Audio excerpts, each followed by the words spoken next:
Hello everyone, my name is Shaniqua and I'm the current VP of Operations for the Language and Intercultural Relation Course Union. For today's episode of the Flew Abroad series, we're coming at you with city living, which is basically tips for finding apartments because, living in Toronto is very expensive. So our first tip is have a plan. You really need to know what you're looking for. You got to tell yourself what's a necessity. What are some things that you're willing to give up? When you're moving out, are you going to have pets with you? Are you an international student? Are you going to have a dishwasher in your apartment building? Are you going to have a roommate? It's really important for you to understand what you really, really want and what you really, really need. And by deciphering between the two, it's a lot easier for you to have a good budget and actually see what you can afford. Because things like a pet and a dishwasher, they really add up when you're looking for apartments. Another good tip is to use WalkScore. So WalkScore is this really cool app which gives you a map of the GTA and all the apartment listings that are listed on that app in the GTA. So basically what you can do is you can zoom in. If you want to live in Mississauga, you zoom in on Mississauga. You want to live in downtown Toronto or the East End, then you can zoom in on there. And basically what it does, it gives you a rating for that listing. So for example, let's say you found an apartment and you think, oh my God, it's so good, it's in budget, it's cheap. And then the rating says 70. Basically what that means is in terms of walking distance from amenities like the bus stop, grocery stores, gas stations, even the movie theater, it's a 70. So it's a little bit of a walk, but not really. It'll basically tell you because walking distance is really important, especially since if you live downtown, you're going to be doing a lot of commuting. So walking distance to things like the bus stop and the subway station is really important. And with WalkScore, it'll tell you, is this a really close walk to your house? How far are the amenities in that area? And what is the ratings of the amenities in that area? So WalkScore is very useful as it gives you a great way to map out and have a visual idea of what it would be like living in that listing if you were to live in that area, like how far is Walmart or how far is the subway station?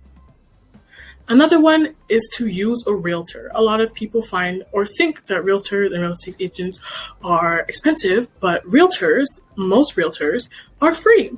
They specialize in finding apartments and just overall looking at listings because that's their job. So some do cost money, but it's pretty easy to find some that don't, the ones that are free.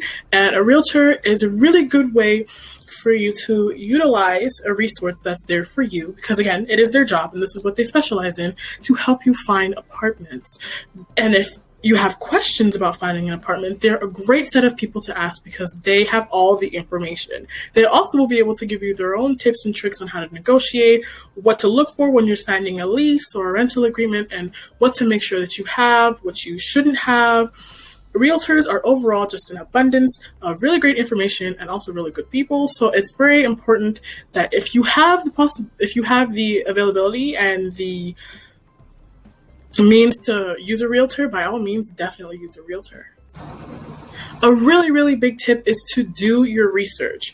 Even though some people find using a realtor can be a bit scary, or some people feel that they can find apartments on their own, which is obviously great, you want to make sure that you're doing your research so that you're not getting scammed.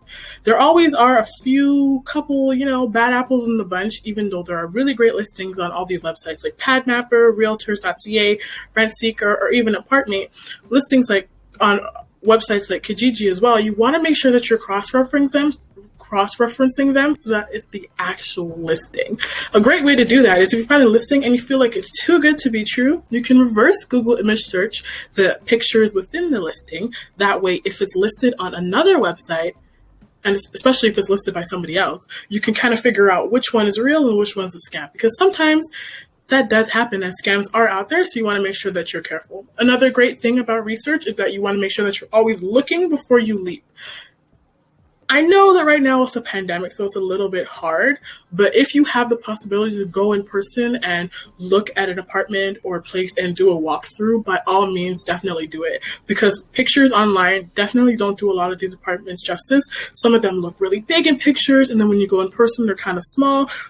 And vice versa. So when you go and you're able to look in person, you're able to walk around, really get a feel of it. It also helps you envision, can you see yourself living here? And if so, how are you going to arrange the furniture? Do you feel like this is something long-term? Are you going to, month to month, you're going to lease it? These are really important factors, and the best way for you to think about these things, besides visualization, is actually being there. So take advantage of the fact that for some apartments, you can do a walkthrough. Walkthroughs are also really important because when you first rent a place, you want to make sure that you're doing a walkthrough with your landlord and that you're documenting how the apartment looks before you rent it. Because when you leave, sometimes there will be issues with a security deposit if you don't leave the apartment in the way you found it. So walkthroughs allow you to have evidence as to how you found the apartment if you decide to lease. And then again, use real estate websites like PadMapper, Realtors.ca, RentSeeker, ApartMate, WalkScore, and Kijiji and things like that. There are so many websites out there to help you with apartment hunting, and they give you great listings and tons of pictures. And just in general, it's pretty easy to scroll through these websites, put in your budget because they have those filters if you want to have a roommate or how many rooms you want, and just go from there. So speaking of roommates, another tip is to get a roommate. You know the saying, the more the merrier. So the more people you have, the less money that you pay to live there. It's a little bit different when it comes to amenities. It really depends on the apartment and what you're listing. But having a roommate can be a great opportunity, especially if you're someone who is living and studying in a country or a city where you've never been before. A roommate is a great way for you to establish a friendship and to not feel so lonely and also save money. When you have a roommate, the rent is usually less because you are sharing it with somebody else.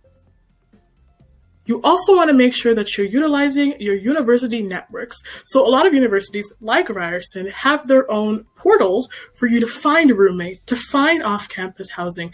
You may even be able to ask the housing office if they know any good realtors or if they themselves have really good tips and tricks for you to be able to rent an apartment or how they would rent an apartment. These are all free for you if you're a student, and you should definitely utilize them, especially when it comes to having a roommate. Not only can it make things cheaper, as I said before, as well as help you make friends, but if you're scared or you don't know where to look or you don't want to room with somebody that you already know, these portals are there for you to find people who are like you, looking for roommates, looking for cheaper living, and then especially off-campus housing. Not everyone can afford residence, so these portals are set up so that you can see where there are apartments for rent specifically for students because the rent will be lower and it's geared towards making sure that you are in a student-friendly environment. So it'll have a lot of things like no smoking, or it'll be quieter.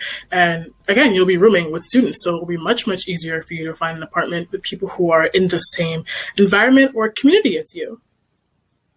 This next tip is specifically for international students. So if you're an international student, I would strongly consider that you look into having a homestay. So basically what a homestay is if you're an international student, so from another country, you would come and you would be housed with a family who lives in this country, and that family is there to help you, and you pay really low amenities and your rent is super, super high. It's also a lot easier for you than living by yourself because there's a group of people, it's a family who are there to help you, right? So everything from, how to take the subway station or, recommendations for what to do within the culture and environment and society that you've newly found yourself in, this homestay family is there to help you, especially if you're an international student and you're nervous. There's a lot of homestay networks, and usually universities have connections to a homestay network. So definitely check out your university housing portal or their housing website if you're interested in homestays. If not, they do have external housing homestay networks. And again, a homestay is really great for you to be able to immerse yourself in Canadian society without having to do so much interaction on your own. Watching YouTube videos is also a really, really good tip. You're watching a YouTube video right now. So there are thousands, millions of not just YouTube videos, but TikTok videos out there that'll help you do your research. If you don't feel like sitting down and reading an article about what areas, are cheaper to live in right now and when you should rent and what you should do, the YouTube videos are talking to you. You can literally put them on in the background, listen, and then do something else. And they also show you great ways and how thousands of people have moved out on their own or found themselves a roommate and what not to do, what to look for, red flags. YouTube videos are full of information and a great way for you to figure out what you want to do when renting. You also want to look for older buildings when you're renting, because these tend to be cheaper. They're more rustic and they tend to be brick, but they're usually lower in amenities and they're also more accessible. Usually they're basement apartments, but they're still pretty good apartments. And again, they're a lot lower on the rent scale. It's really important that you be flexible, because when you allow yourself to be flexible, flexibility gives you possibilities, So if you allow yourself to be flexible and you give yourself a budget with a good enough room, you'll be able to find more things that you want within that budget for a price that you're more comfortable with. If you're rigid and you're not willing to negotiate, or you don't know how and you're not willing to be flexible, it's going to be very hard to find an apartment in Toronto's really competitive housing market. And last but not least, please don't overthink it. The best thing you can do for yourself is to ask questions. Google is free, and there are so many people out here who are willing to help you at no cost. You want to keep a level head, because this is a very important transition in your life, and this is something that you should enjoy and be happy about, aside from the stress. So the best thing you can do for yourself is to keep yourself knowledgeable. Always ask questions. If you go to a realtor, you want to go with a list of questions. That way you get the most information you can, because when you're equipped with knowledge and you're really prepared for renting, especially in a city that's really busy and really populated. So thank you so much for watching. Follow, like, comment, subscribe, and share. Our Instagram is LARCU Ryerson. And again, this is a video from the Language and Intercultural Relations Course Union. Thank you so much for watching, and I'll see you next time.